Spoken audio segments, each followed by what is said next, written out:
Hi, my name is Peyton, and this is the Talk Carby to Me show. It is 2024. This is episode 3 of 2024. We're at January 19th. So a couple days ago, January 17th was upon us, aka National Quitting Day. And it's the day most people, I guess, statistically stop their New Year's resolutions. So if you are someone listening and you need some fitness advice, as you know, this has been a channel dedicated to that. Also, if you've given up on your resolution, just make a new one. We still have about 340 days left in the year.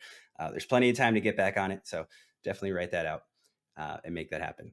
To those of you listening internationally, thank you. The support has been wonderful. And we've even hit a couple new countries recently. So that's always awesome to see. So today we're talking to a special guest, Peyton.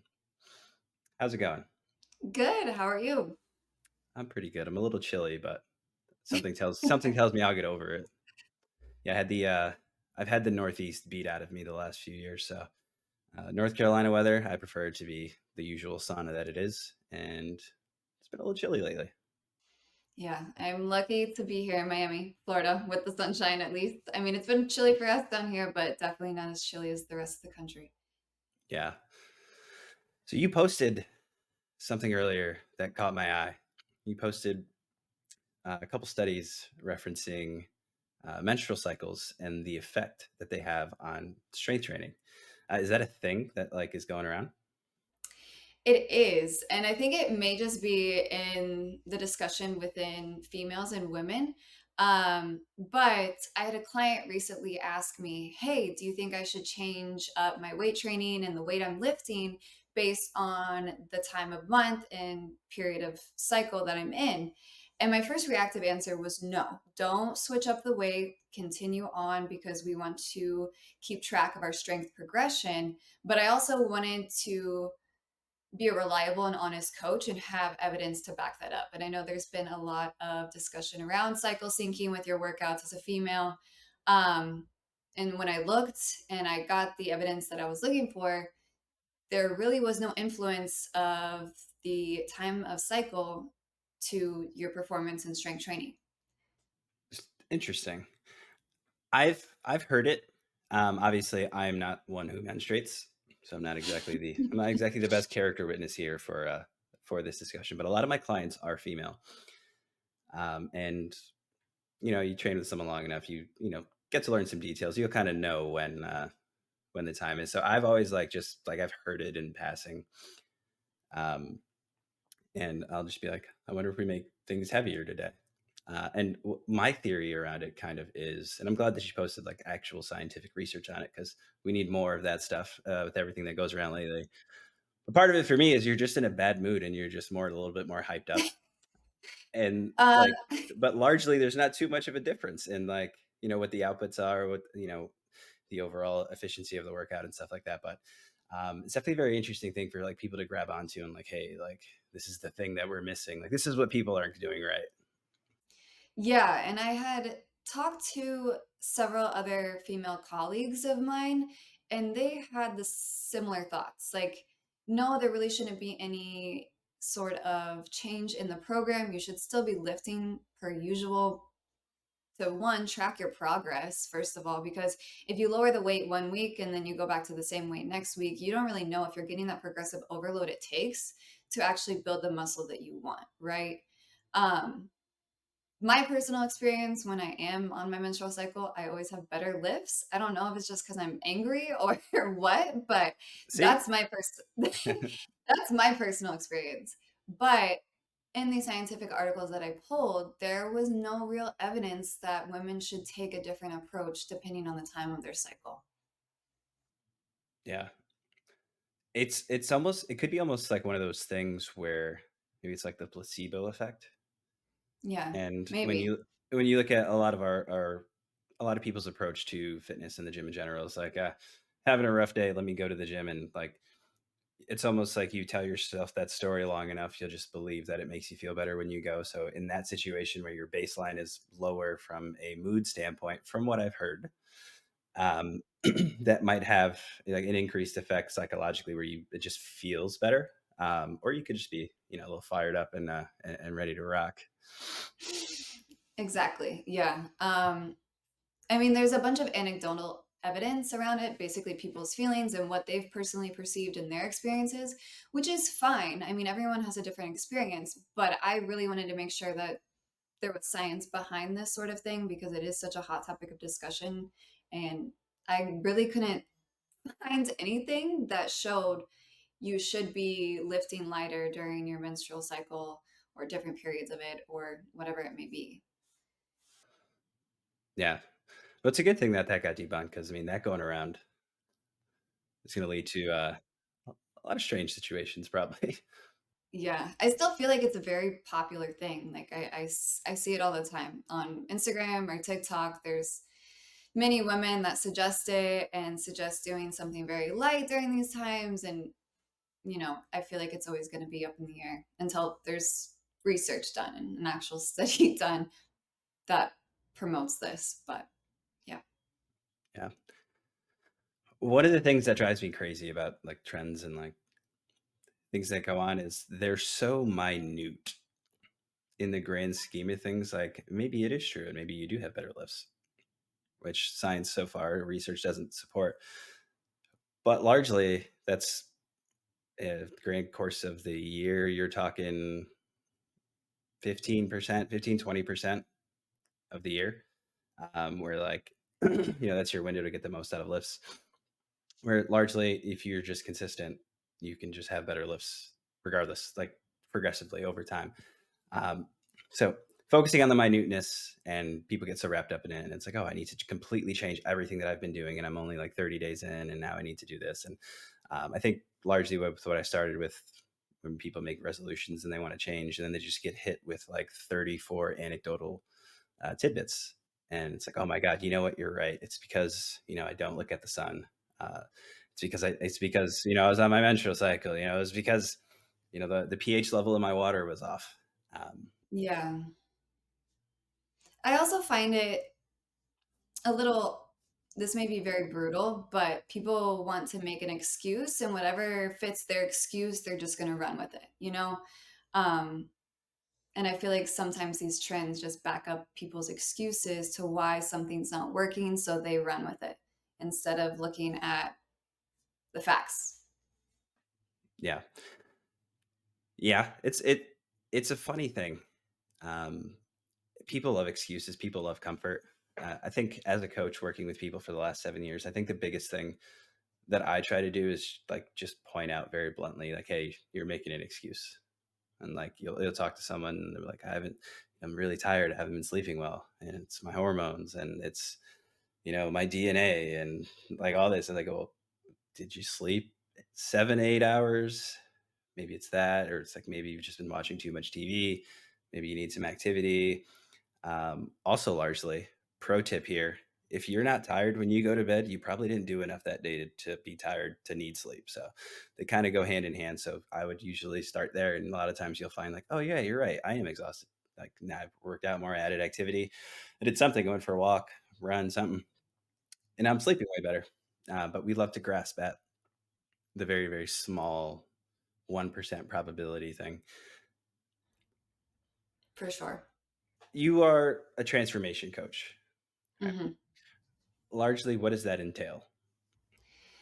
Largely entails taking a person from point A to point B, whatever their goals may be, whether that's weight loss, whether that's building muscle, toning. Most of the time, what I find is people want to lose weight, lose fat, and look toned, looked active, that sort of thing. And the bottom line with every single one of those circumstances is building muscle at the end of the day. So I focus a lot on weight training, and I fully believe there's plenty of studies on this that weight training is probably one of the best forms of exercises and exercising that can get you there. Whether that's weight loss, whether that's just toning up, because we all know toning just means build muscle, lose fat. So that's what it means to be a transformation coach, to get a person from point A to point B. And more times than not, it's just building muscle Muscle is the fountain of youth, legitimately. legitimately.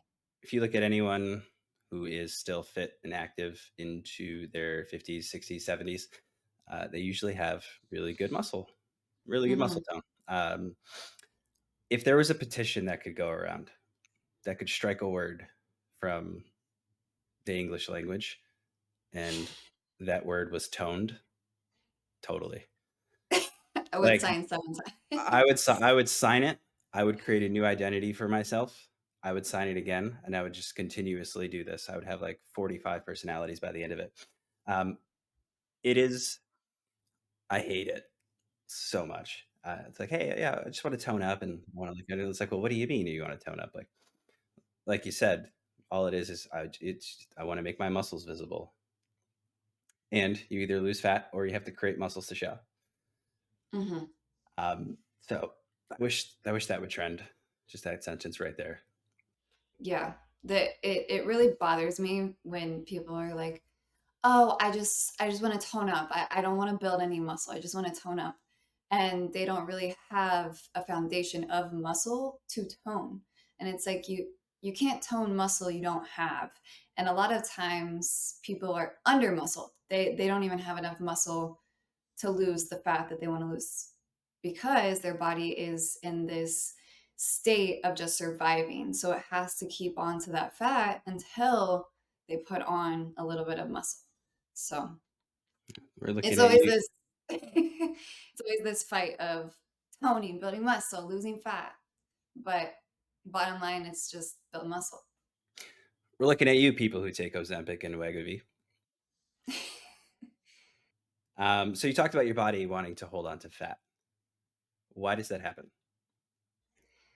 Because they've been undernourished for so long or under eating for so long. I feel like me personally as a transformation coach and working majority with females, they undereat for so long that their body is just in survival mode. They have to keep on to it because there's nothing else there. Yeah, it's good that you mentioned survival, right? A lot of people, uh, maybe this isn't common knowledge in the general population, but if you are in a deficit or starving, your body will feed on itself to Mhm. sustain, right? So it's going to find homeostasis, and when it can't do that, right, it'll start feeding on itself, and you start losing your muscle mass. You will start losing bone density. The last thing to come off when you're starving is going to be fat. Exactly. Fat is going to be an energy source that keeps you alive, and your body can turn that into glucose, which will help your brain stay alive, and it'll help kind of protect your organs. So when you actually do starve yourself, you're actually burning the candle from the other end, the wrong end, if you will. Um, Yep. much like folks on Survivor, if you've ever seen Survivor, the people, the contestants that make it to like the last like 34 days or whatever the show runs, they start to like wither away, and they're kind of like skinny fat where like you can see like their skeleton and tendons, but like they still might have a little pot belly depending where they started. So it's a very interesting thing. So when you meet with someone, what are some of the common mistakes you see beginners, uh, what they're working on or what they're aiming for? They're trying to overcomplicate everything. And I mean, they ask, "Oh, when should I eat my protein? How many minutes after my workout? Is this workout okay?" And they have like three different resistance bands on their bodies, plus a barbell, plus something else. And it's like, you don't need to overcomplicate all of these things. They can be simple, very, very simple. And you can see huge results just by doing the simple things. That's one of the biggest things I see is just overcomplicating everything when they don't need to. Yeah, I think we're to blame for that, or like us as an industry. Hmm. Um, especially you look at the intermittent fasting crowd. You look at exercise selection crowd. You look at the bro science crowd, science based crowd.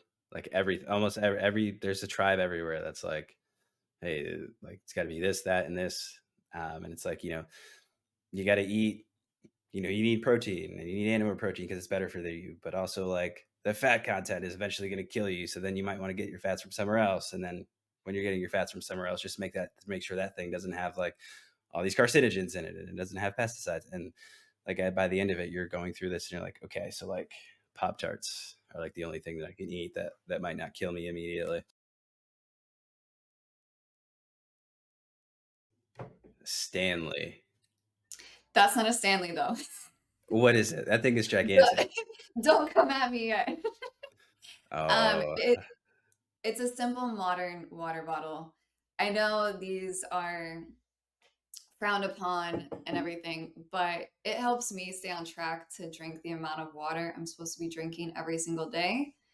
Because if I fill it up 3 times, I hit my water goal every day. That's the only reason why I use it. Otherwise, I would not drink the amount of water I need to every day. I honestly, I wasn't going to come at you. It's just funny because I was talking to one of my friends, and I don't know how we got on the topic of Stanley.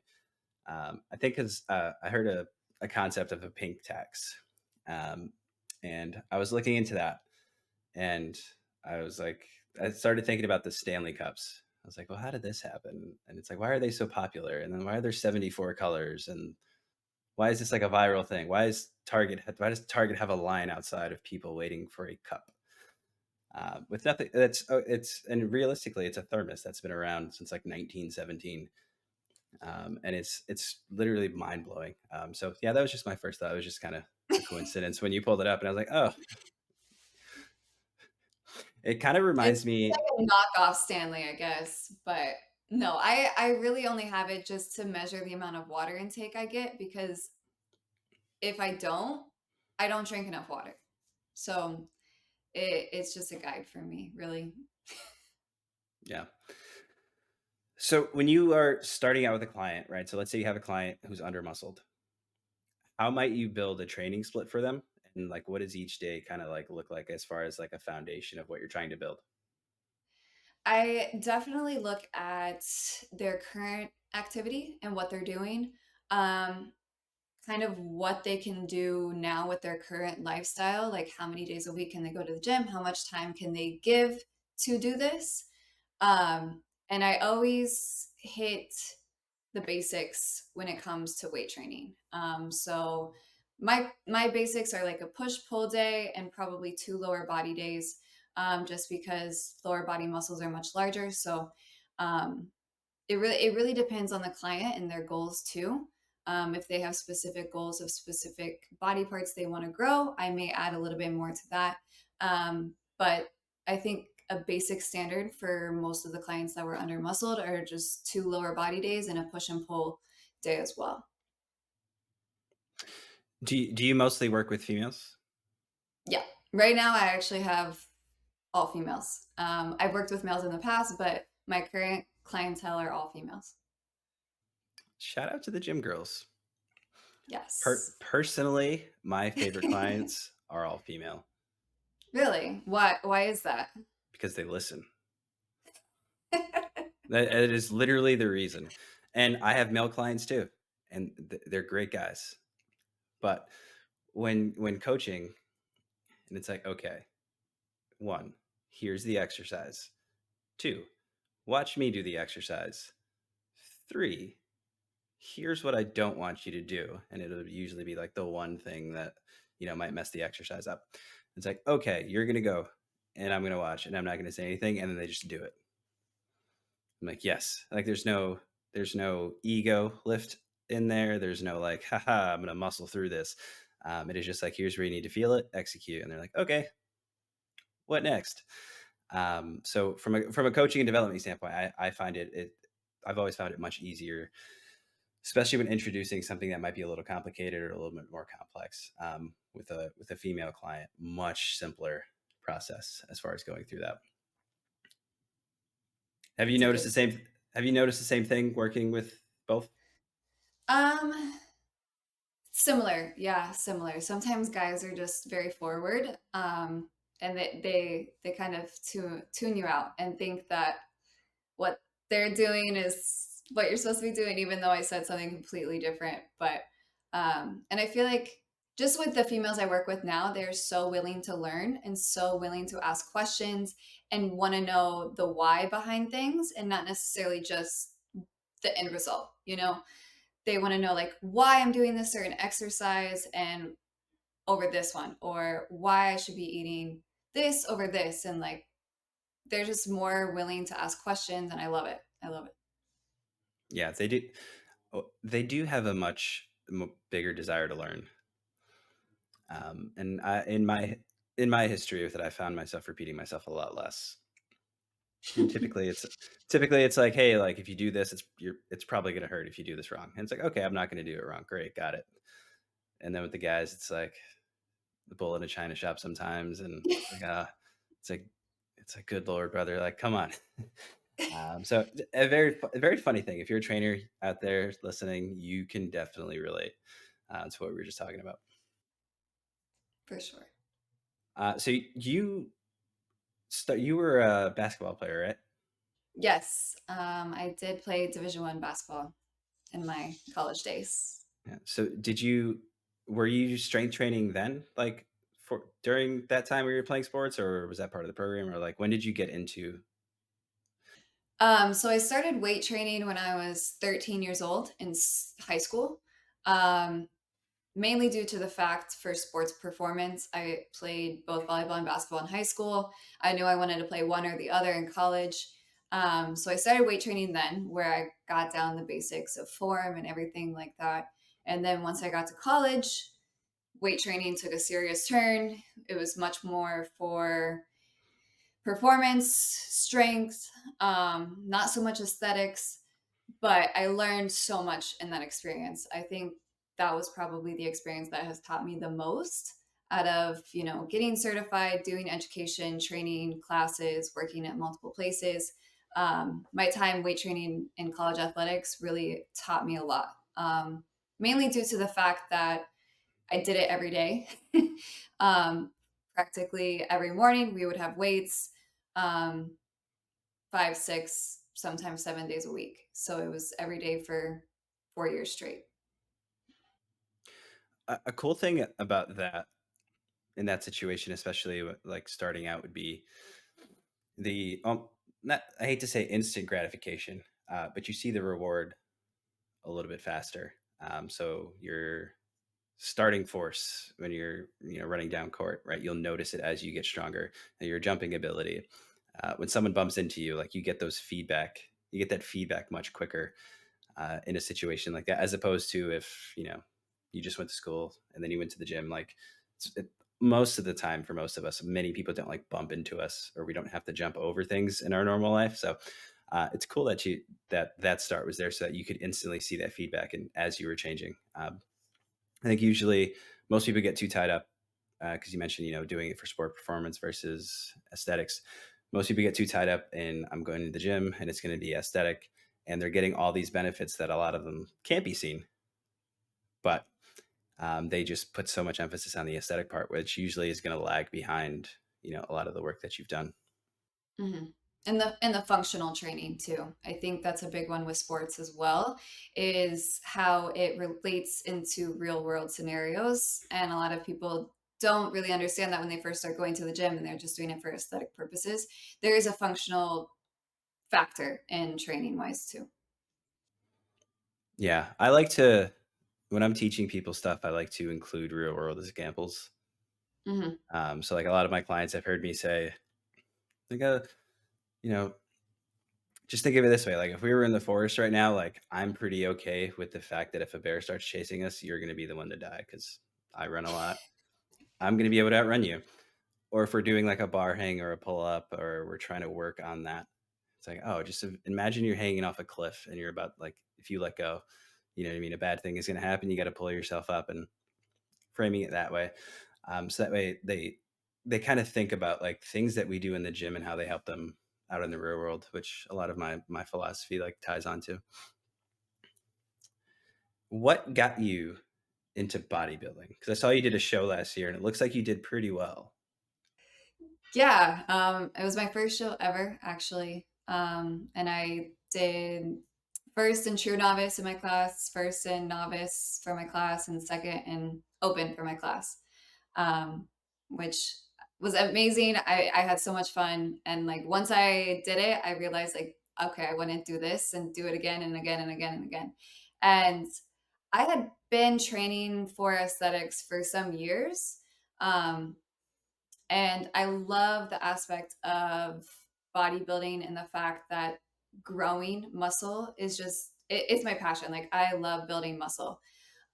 So a few years ago, when I stopped playing basketball, I just went into the weight room for, mental health, but aesthetics wise as well. And it just saved me. Like, it gave me an outlet. And that's kind of how I got into bodybuilding, is lifting up um, heavy stuff, and I can see results in the mirror, and I ran with it.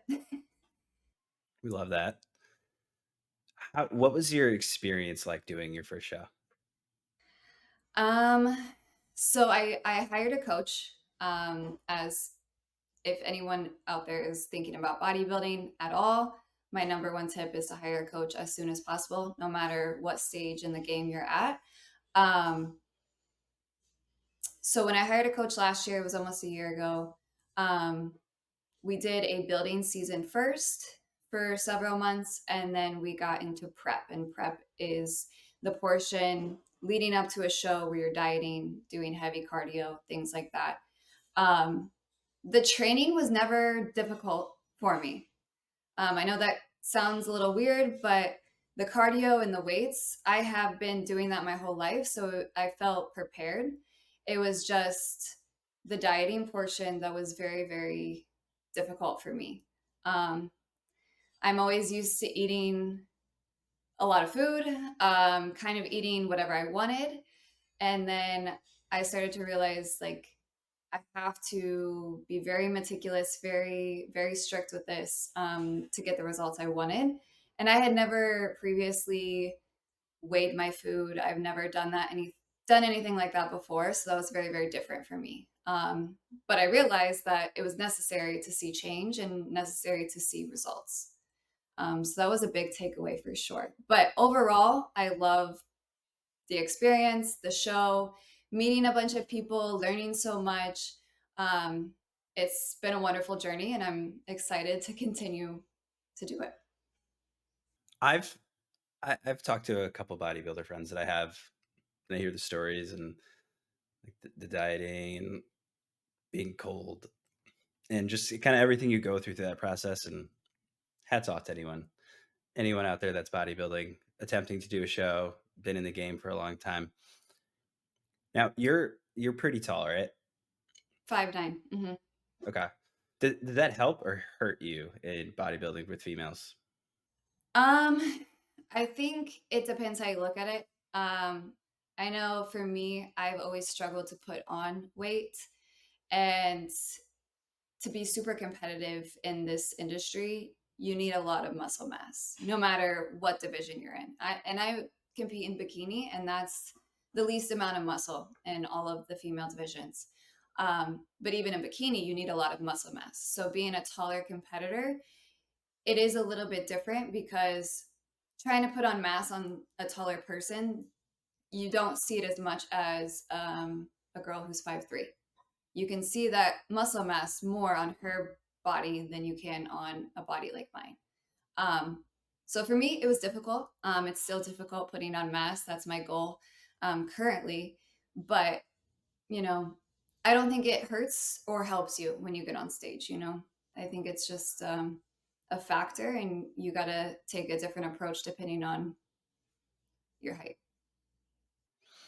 Is it that it's harder to put on muscle, or is it that it's harder to put on muscle to the degree that it shows? Because technically, I mean, if you look at a human who's, like you said, 5'3" versus a human who's 5'9", if they're the same exact weight, everything is the same. That person's more stretched out, so there's less. It would appear that there's less density to them. I think it's more so, it's more difficult to show it, because if you put on the same amount of muscle mass, like you said, one's stretched out and one's shorter.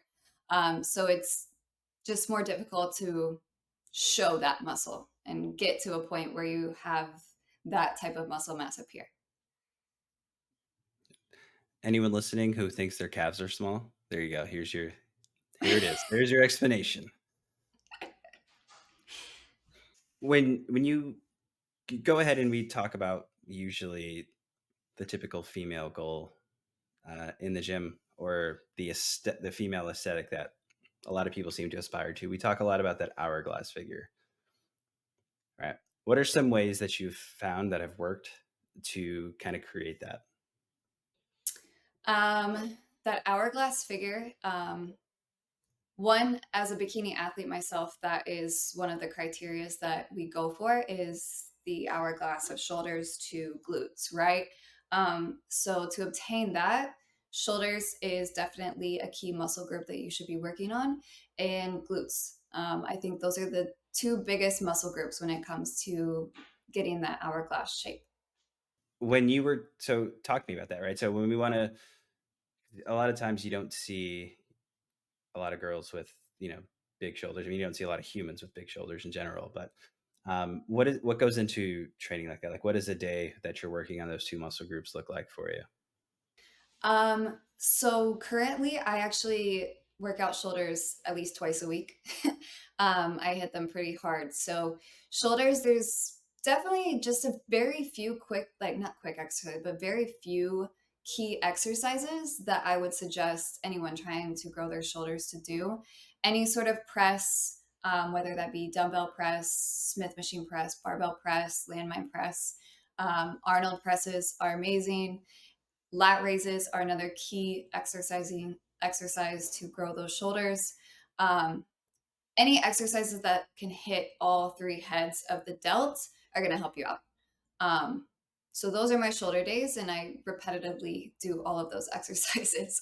Um, Glutes wise, I feel like there are very key exercises that can grow your glutes, um, and it just depends on the efficiency of your exercise, I think. And I think a lot of girls don't necessarily know how to perform the exercise well enough for glute growth. And that's why they don't see results because they're not performing the exercise the way it should be. But some of those exercises include hip thrusts, some sort of hinge movement, whether that's RDLs, good mornings, things like that, and some sort of step up or lunge. I know a lot of people think squats are great for glutes, but I think the other three exercises can target them a little bit better. I would agree with that. I think, I mean, you hit it on the head there.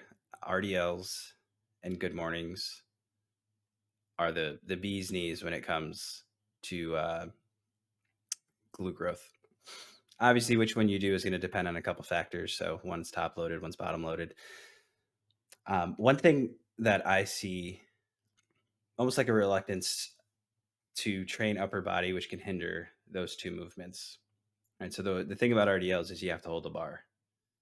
And if you look anatomically, typically a female's mass is going to be more so in her lower body, whereas men generally tend to be the opposite. So we need some upper body development just to be able to hold the bar. Because if you don't have the ability to hold the bar as your legs progress, you're not going to have much strength to be able to hold an implement that's heavy enough to drive as much tension and muscle stimulation through your movement as you want to. And core strength too. Yeah. I think that's huge that people don't necessarily account for when picking up a barbell. Yeah. So a lot of it, like balance, seems to be kind of the way to go. And then you can work in some, specialization sessions, right? So like in your split that you were talking about, right? You've got two lower body days, right? So that'd be something that would be like that's like the focus group there. And then of course you're hitting everything else as well because you need to be able, the rest of your body needs to be able to participate in the activity. An example from my own life, after the pandemic, I had like an ulnar nerve issue. So I couldn't close my hand fully. Like, so after, like on a deadlift, after like 185 pounds, I had trouble keeping my hand closed to hold the bar. Right. So I could, Oh, wow. yeah, I could lift more, I could squat more, but it took a while for me to be able to regain strength where I could hold on to the bar no matter what weight that I was at. Eventually, I just decided to get straps. Pro tip: buy straps, and that kind of alleviated a little bit of that. But it was definitely one of those things where I had, I probably had 13 reps in, but I had to stop at 8 because the bar is falling out of my hands, right? So leaving a lot of work on the table. If you had to pick like your top 5 exercises in general, um, right? So let's say I'm a newbie into everything fitness, and we could only have 5 exercises, and those are going to be the 5 focus things for the week. What are those 5 exercises that we're going to go through? Oh goodness. 5 exercises. Okay. I think deadlift would be one of them. I think deadlift is an overall great exercise that's very functional. Um, it hits glutes, it hits hamstrings, hits the core. You have to have some sort of upper body stability, like you said. Um, Shoulder press. I would also put in a shoulder press. Hip thrusts. I think hip thrusts would be another one. Pull ups, a variation of pull ups, whether that's assisted or not. Any sort of pull up. And let's see, number 3 or number 5. I would do lunges. Good old, I love lunges. They're so painful though. They are very painful, but they're so necessary. What makes you say that? Balance, first of all, um, because it's a bilateral movement, or not a bilateral movement. I mean, you're using both legs at separate times. Um, you have to use your core to stay balanced. You're using your glutes, your hamstrings, your quads, biggest lower body muscles there are, and it's functional. It's definitely functional too, and it can relate into your life. It is astounding the amount of people who struggle to do exercises on one leg. It also, like, if people, you hear this term thrown around a lot, people talking about muscle imbalances, right? Muscle imbalance is exactly like it sounds. You have one side that is the dominant side, one side that is the submissive side, I guess. It's not odd word choice there, but anyway, so you have one side that's doing a lot more work than the other. That can happen from just your posture. If you stand a certain way too long, if you injured one side of your body, um, you might have one glute that's stronger than the other, right? So on 2 legs, you can't really tell. When you go into a single leg exercise, it's going to demonstrate that shift because you'll see yourself move to compensate for that. Um, Another pro tip here: everyone should film their workouts at least for like a few days, right? So go do a squat, film it, right? Go do a deadlift, film it. Go do an RDL, film it. Do a lunge, film it. Do a press, any kind of press, a pull down, a pull up, anything like that. Film it, and you can kind of get an idea of where those muscle imbalances lie. So that way you have a little bit more targeted stuff to work on. You didn't say in your top 5 you didn't include bench press. Why not? What happened? I I can see why and I can see why not. Just personally for me and my experience in training females, I don't find bench press to be necessary. It's a great exercise. I don't find it as necessary as others. Which is fair. I'm mostly just teasing you on that one. Yeah. So a key point of what she just touched on. Nothing is necessary really. Yeah. There's right. So what you want to kind of the approach that you should be taking, right, is you want to marry the movement pattern itself, right? So marry the shape, not the actual exercise. Everyone's a different shape, everyone's a different size, everyone has different goals, right? So if you when you think of just as an example of a shape, right, you have the shape that your body takes in a squat is the same that your body takes on a leg press machine, except you're sitting down. You have more control, you have more stability because it eliminates that aspect of the exercise. It's super important to know that if you're struggling in one exercise, there's a different way to do it that usually will get you almost like it'll help you build some strength within that pattern. So that way, once Mhm. you take it from sitting down and run a leg press and you take it into a squat, right, with a bar on your back, you're more comfortable. You know that your legs are stronger when you are going in like an accordion and expanding back out. So very good that you noted that. I think far too often, especially when you look at the gym culture, it's like, hey, you got to be doing this or else you're not going to get anything done. Right? You got to do glute kickbacks or else your glutes are never going to be popping. Like, and you hear all that stuff, and it's like, oh well, when I do that, it's excruciatingly painful. So now I guess I can't hit my goal. And there's far too many ways. I say it all the time, and my cat friends always yell at me for it. But there's more than one way to skin a cat. I'm not sure why you would skin a cat, but you get where I'm going with that.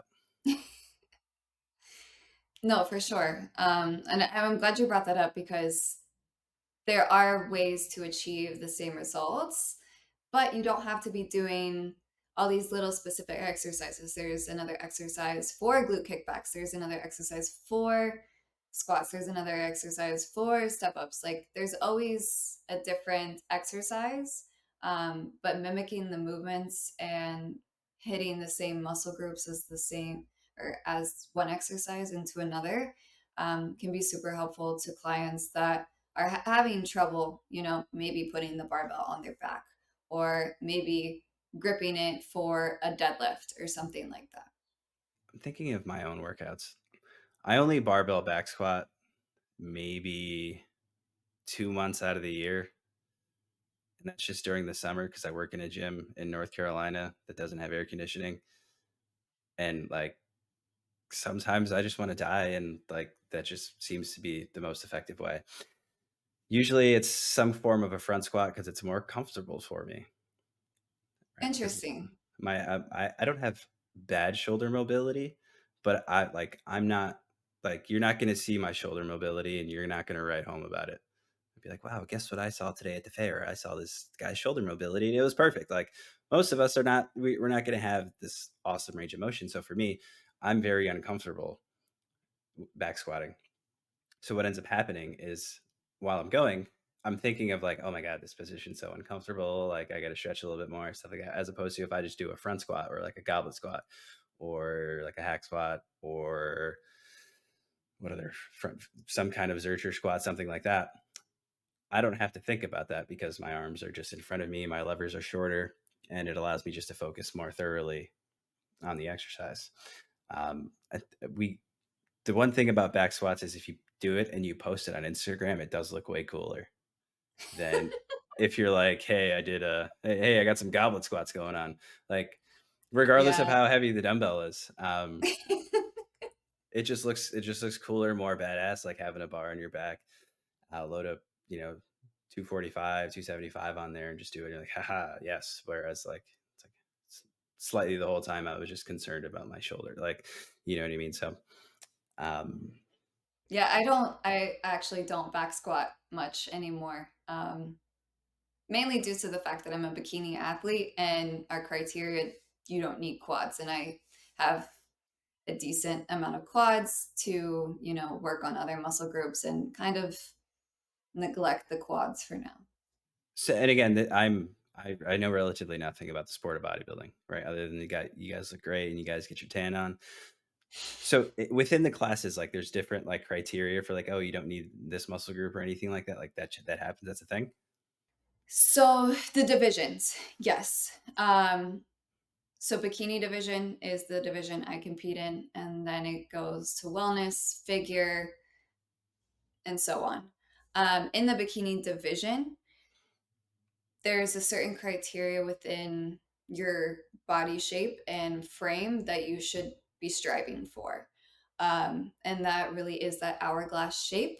And for that hourglass shape, your quads do not need to be these huge super quads, right? The main focuses for that criteria are your glutes and your shoulders. But for example, in wellness, which is another division, you may be familiar with some of the wellness girlies because their quads are much larger. You can tell a wellness girl compared to a bikini girl because the wellness girls have these large quads. Their quads are much more developed, and that's a criteria within that division. So yeah, each division has a different criteria, and depending on what your body is like, you have certain muscle groups to hit, and sometimes some of them you don't have to hit. Interesting. I never knew that. I'm not sure what I thought. What separated the actual division, but that gives me a lot of clarity. So, if you were to build the best booty building workout of all time, take me through sets, reps, exercises. Okay, let's see here. The biggest exercise, number one exercise I would be doing is hip thrusts. And I wouldn't be doing like 3 sets of 8, anything like that. It would be 5 sets of, 10 to 15. Um, fatiguing those glutes for sure. I would also include RDLs or some sort of hip hinge movement, if not multiple hip hinge movements. Um, Currently, a lot of my girls are, in that glute growth portion, and I include good mornings in their workouts. I include RDLs in their workouts. I include B stance RDLs. I include B stance hip thrusts, some sort of hyperextension, depending on equipment available, whether that is your normal back extension or if it's the reverse hyperextension, just depends. I also include glute kickbacks. Um, I think those are a great isolation movement that should be at the end of a workout. But the 3 sets of 8 is too little. You gotta move those sets up to 4 or 5 sets and hitting reps in between 10 and 15 for sure. I like it. Can I add one to it? Oh, of course. Treadmill I probably sprints. missed one. Oh, treadmill sprints. Yes. Treadmill sprints, uh, or sprints in general, but running sprints, game changer for glute growth, right? So if you look at it's not long duration enough typically because you're only sprinting for about 20 yards maybe. Whether you do that outside, whether you do that on a treadmill. But if you've ever seen the Olympics, and the Olympics will roll around, I think this is an Olympic year. Soon. Yep. Is this summer in Paris? Yep. In Paris. All right. Yep. Yeah. So everyone listening to this, when the Summer Olympics comes around, watch the track team, and then they'll start running, and then you'll see them, and you'll be like, Jesus, like their quads are huge, their glutes are huge. This is both for the men and the women. It's such an underrated variable going through that, and plus you're going through. There's a lot of triple extension in running, so you're going to get a lot of those. Like, because if you were to really take it in, what I mean, like take it and slow it down, and then like just tilt them upwards, like the shapes that you take in are very similar when you're sprinting, are very similar to what you'll find when you're doing like a step up or when you're going upstairs or Instagram's favorite booty growth thing, going on the Stairmaster. So it's almost a similar shape, but it adds a different variable. It's very short duration, and you don't have to worry about expending too much on like an endurance effort. Like you just keep it very small and short. It's a good one. I also miss step ups and lunge variations. I include both within my workouts, especially for glute growth. I think isolating one leg is very imperative to glute growth. And I also want to mention warming up your glutes before actually getting into the lift is so huge. I think many girls neglect this portion of the training is engaging and activating the glute muscles before getting into the heavy duty lifting.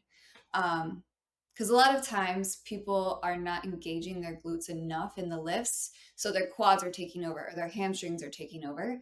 And I always include glute activation within my workouts to get those glutes nice and warmed up in order to engage enough during the heavy lifting and the rest of the workout.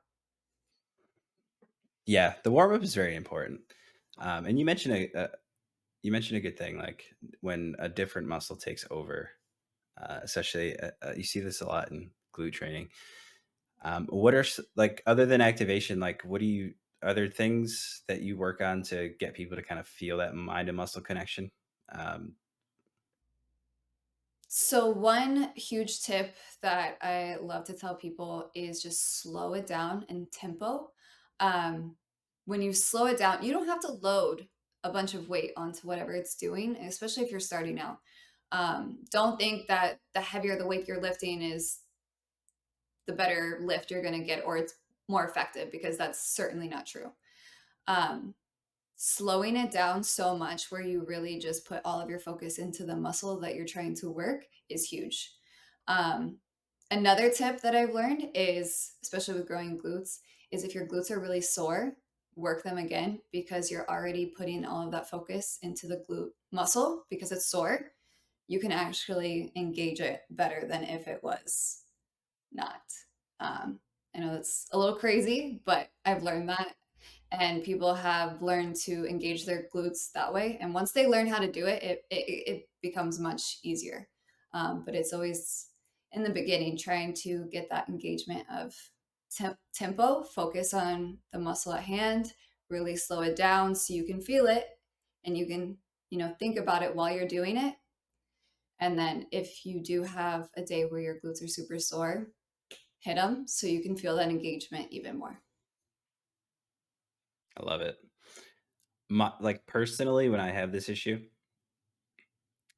this obviously only works for certain exercises, but it'll kind of work for every exercise. But particularly, I'll use this if I'm doing some glute training, which men should do, by the way.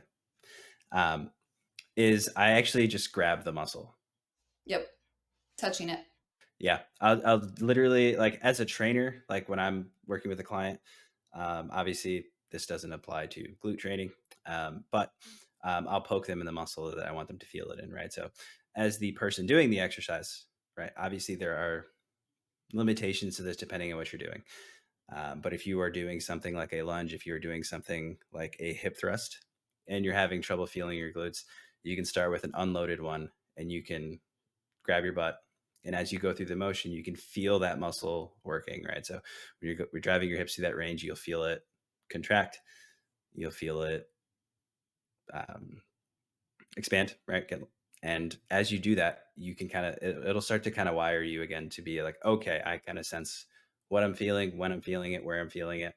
And it's a great tip as far as like, is this hitting the right spot? I don't know if it is.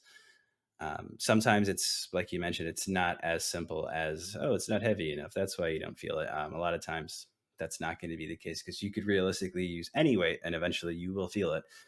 So if you're having that problem, grab some of yourself and make it happen. And that'll be Yeah. I personally do that as well when I'm training glutes and I'm like, okay, I'm not feeling it enough. I need to just like poke my glute and understand that, okay, now I got it. Um, so even people that are seasoned in the gym, they still have to use those tips. yeah. I run into that a lot on my back when I'm training on back days. There are some days where like that's of any of the muscles, that's probably the one where I would say I might have some days where it's a little off as far as like, am I feeling a good contraction? So what's next for you as far as working with clients in general, and bodybuilding? So what's next for me? I have a few different things that I offer with my clients. I have specific tailored programs, and then I have one-on-one coaching. And the one-on-one coaching is a bit more detailed when it comes to their programs. We have weekly check-ins. Nutrition is also included in that. So it's very, very detailed and specifically tailored to each person. And I'm constantly there for them. And the check-ins, we go through different metrics of how they're doing. Are they complying with nutrition, their mental state, their sleep, things like that, just to gauge how they are. So that's for my clients. And I'm going to continue to do that this coming year and years to come. I love it. I love helping people reach their goals and see results. And them getting happy about it and then them becoming passionate about what I'm passionate about, there's no feeling like it. And then bodybuilding wise, this year, my goal is to put on a lot of muscle mass. I'm actually not going to compete this year. I'm going to take the whole year to build and then think about competitions for 2025. It's exciting. We love that. So you qualified for national, right? I did, yes. If you place top two in your class, you qualify for nationals. However, when I talked with my coach, we both agreed that I was not ready. I want to be super competitive when I hit a national stage. Um, so we want to make sure that I am going to be super competitive. And for me personally, to be competitive, I need to put on a lot more mass. That's awesome. I love that. Also, we all need to put on a lot more mass. Everybody. And that should be everyone's. Like, if you've already failed your resolution, your new resolution is to add mass. There we go. All right. And speaking of, take me through a day of eating for you. Oh, The goodness. moment of truth. Oh, goodness. Okay. You want a day of eating right now, like today, this current day, Let's go with, yeah. or like when I'm in prep or something Uh, like that? let's go with now. Okay. So now I'm in a building phase and I'm eating at a surplus. So I'm eating around 2,900 calories a day. Whew. So my job has become eating. My job has become eating now. And because I'm in a building phase and trying to put on muscle mass, my carbs are very, very high. My fat intake is higher. My protein is pretty steady. So today and most days I work out in mornings. So I'll have to eat before a morning workout, trying to get around 40 to 50 carbs in. And I do that with, oatmeal, berries, nut butters. That's one of my go-to snacks too. So that's usually in my daily food. Other breakfast items I like to eat are eggs, whole eggs now since I have a lot of fats, avocado, some sourdough bread, things like that. Definitely love Greek yogurt and granola. That's also a breakfast item of mine. I switch up food a lot just because I don't want to get bored, but these are my staples when it comes to day eating. And then for the rest of my day, like lunch and dinner, I usually have some sort of carbohydrates that includes rice. Now, because my carbs are so high, I do have pasta, um, Yes. potatoes, sweet potatoes, all of those sorts of carbs. Um, but currently, I'm still sticking to pretty lean meats. I do get a lean ground beef. I do get chicken. Um, I'm not eating much fish now because I kind of ate a lot of that during prep and I got kind of tired of it. So beef, chicken, um, things of that nature. So those are my staples, and I switch it up how I prepare it every time. I do get bored with food easily, so I like to switch it up. But those are my main staples, and what I eat daily is just depending on the amount of each. So what you're telling me is the secret to glute growth is pasta. Kind of. It's to eat for sure. You got to eat. You got to eat and eat and eat because you can't build muscle if it's not fueled by food. And then you can't keep it fueled without protein. So you got to have carbs, you got to have protein, and females especially need fats in their diet. Yes, they do.